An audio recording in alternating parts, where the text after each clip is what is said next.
எல்லாருக்கும் வணக்கம். முந்தைய பதிவுகளில் நாம் ஒரு செக்டாரில் ஒரு பர்டிகுலர் ஸ்டாக்கோட பர்ஃபார்மன்ஸு, அதோட பேர் கம்பேரிசன் இதெல்லாம் பார்த்தோம். அதாவது ஐடி செக்டாரை பார்த்தோம், ஆட்டோமொபைல் செக்டாரையும் பார்த்தோம். அதோட தொடர்ச்சியாக இந்த பதிவில் நாம் பார்க்க போகிறது ஃபினான்ஷியல் சர்வீசஸ், அதாவது பேங்கிங் செக்டாரை பார்க்கலாம். இந்த பேங்கிங் செக்டார் நிஃப்டி அப்படிங்கிற அந்த இண்டெக்ஸில் கிட்டத்தட்ட 34% மேலே வெயிட்டேஜ் இருக்க ஒரு செக்டார். அதனால் செல்லர்ஸோ இல்லை பையர்ஸோ இந்த பேங்கிங் செக்டார் மூலிமா நிஃப்டியை மூவ் பண்ண முடியும். அதாவது நிஃப்டியோட மூவ்மெண்ட்டை நிர்ணயிக்கிறது சில சமயங்கள் பேங்கிங் செக்டாரோட பங்களிப்பு மிகவும் அதிகம்.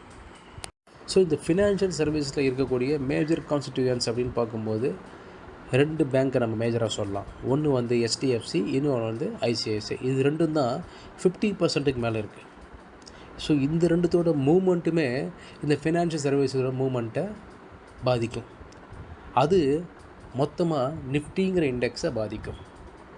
ஆகையினால் இதில் தான் நிறைய பேர் கவனம் செலுத்தி, அதாவது செல்லர்ஸும் பையர்ஸும் கவனம் செலுத்தி இந்த 2 ஸ்டாக்கை மேஜராக மூவ் பண்ணி பேங்கிங் செக்டரோட மூவ்மெண்ட்டை நிர்ணயிப்பாங்க.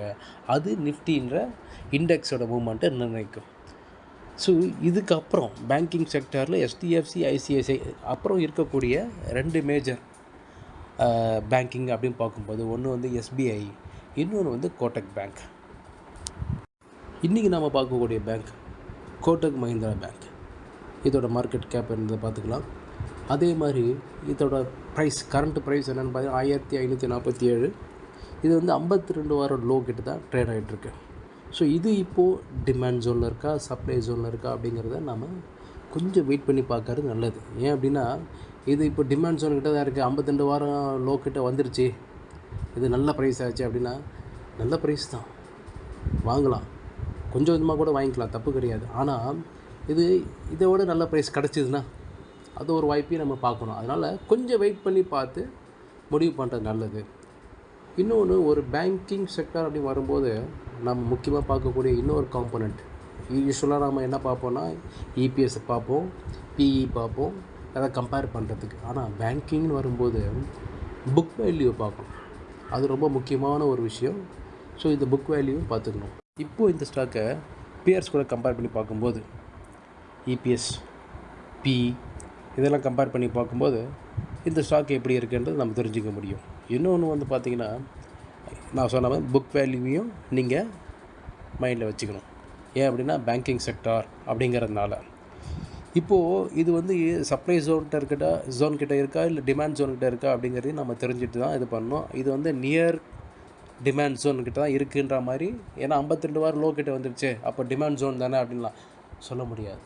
மார்க்கெட்டு எப்படி வேணாலும் இதுக்கு ரியாக்ட் பண்ணலாம். இங்கேருந்து அடுத்த டிமாண்ட் ஜோன் கூட போகலாம், இது சப்ளை ஜோனாக மாற்றிடும். அதாவது டிமாண்ட் ஜோன் அப்படின்னு சொல்கிறது அடுத்த சப்போர்ட். ஸோ இந்த demand zone will become resistance. அப்படி இந்த சப்ளை இதுமாரி இந்த ரெசிஸ்டன்ட் சப்போர்ட்லாம் நம்ம ஃபர்தராக பார்க்கலாம். இது சப்ளை ஜோனோட இன்னொரு வார்த்தை தான் ரெசிஸ்டன்ஸு, இன்னொரு டிமாண்டோட இன்னொரு வார்த்தை தான் அவங்களுக்கு சப்போர்ட்டு.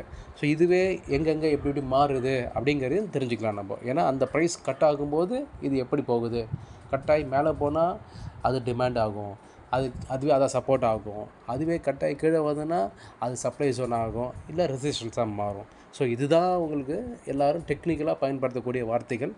நாம் இதையும் தொடர்ந்து வரக்கூடிய வீடியோஸில் பார்ப்போம். சரி, இப்போது இந்த பேங்க்கில் ரீசெண்டாக RBI சில ரெஸ்ட்ரிக்ஷன்ஸை கொண்டு வந்தாங்க. இந்த தடை என்னென்னு பார்த்தீங்கன்னா, புது கஸ்டமர்ஸை உள்ளே கொண்டு வரக்கூடாது. அதாவது மொபைல் பேங்கிங் மூலியமாகவோ இல்லை ஆன்லைன் மூலியமாக புது கஸ்டமர்ஸை நீங்கள் உள்ளே கொண்டு வரக்கூடாது அப்படின்னு ஒரு டெம்பரரியாக தான் ஒரு தடை போட்டிருக்காங்க. அதனால் கோட்டக் பேங்க் வந்து புது கிரெடிட் கார்ட்ஸு இஷ்யூ பண்ணி ஸ்டாப் பண்ணி வச்சுருக்காங்க. இதுக்கு காரணம் வந்து ஒரு வருஷமும் மதிப்பீடு செய்யும் RBI ஒரு வங்கியையும். அப்போது அவங்க கரெக்டிவ் ஆக்ஷன் பிளான்ஸ் அப்படின்னு ஒரு பிளானை கொடுப்பாங்க. அதில் வந்து இதெல்லாம் கரெக்ட் பண்ணிப்போம், இதெல்லாம் சரி செஞ்சுருக்கோம், இந்த மாதிரி அவங்க அது ஒரு ரிப்போர்ட் மாதிரி கொடுக்குறது. அதில் வந்து RBIக்கு இது அவங்களுக்கு தேவையான மாதிரி இல்லை. இது அதாவது அவங்களுக்கு திருப்திகரமாக இல்லை. அதனால் அவங்க என்ன பண்ணிட்டாங்க, இதை ஸ்டாப் பண்ணிட்டு அதை முதல்ல சரி செய்யுங்க அப்படிங்கிற மாதிரி பண்ணியிருக்காங்க. அதுக்கு முன்னாடி சரி செய்யறதுக்கு முன்னாடி புது கஸ்டமர்ஸை உள்ளே கொண்டு வராதீங்க அப்படிங்கிறது தான் வந்து ஆர்பிஐயோட தடை. ஸோ இந்த தடைக்கு காரணம் வந்து அவங்களோட டெக்னிக்கல் இன்ஃப்ராஸ்ட்ரக்சரில் சில கோளாறுகள் இருக்கிறத கண்டுபிடிச்சி இவங்க வந்து பண்ணியிருக்காங்க. ஸோ இதெல்லாம் வந்து இந்த பேங்க்கில் இருக்கிற கஸ்டமர்ஸை பாதிக்குமா அப்படின்னா நிச்சயமாக பாதிக்காது. அது credit card existing credit card ஹோல்டர்ஸையும் பாதிக்குமா? யாரையும் பாதிக்காது. அதனால் அதுதான் பாதிக்கவே பாதிக்காதுன்னு இவங்க ஆர்பிஐயே க்ளீனாக சொல்லிட்டாங்க. அதனால் நான் எக்ஸிஸ்டிங் அக்கௌண்ட் ஹோல்டரு, நான் எக்ஸிஸ்டிங் கிரெடிட் கார்டு ஹோல்டரு, எனக்கு பயமாக இருக்குதுன்னு நீங்கள் பயப்பட வேண்டிய அவசியமே கிடையாது. இந்த பிரச்சனைகள் நடுவில் இப்போ கம்பெனியோட ரிசல்ட்டும் வந்திருக்கு, பேங்க்கோட ரிசல்ட்டும் வந்திருக்கு. 18% ப்ராஃபிட் இன்க்ரீஸ் ஆகிருக்கு அப்படிங்கிறாங்க. 4133 கோடி லாபம் வந்திருக்கு. இது போன வருஷத்தோட இந்த வருஷம் அதிகம். அதாவது போன வருஷம் குவார்ட்டரோட இந்த வருஷம் அதிகம். அதே மாதிரி டிவிடெண்டும் ₹2 ஒரு ஷேருக்குன்ற மாதிரி கொடுத்துருக்காங்க.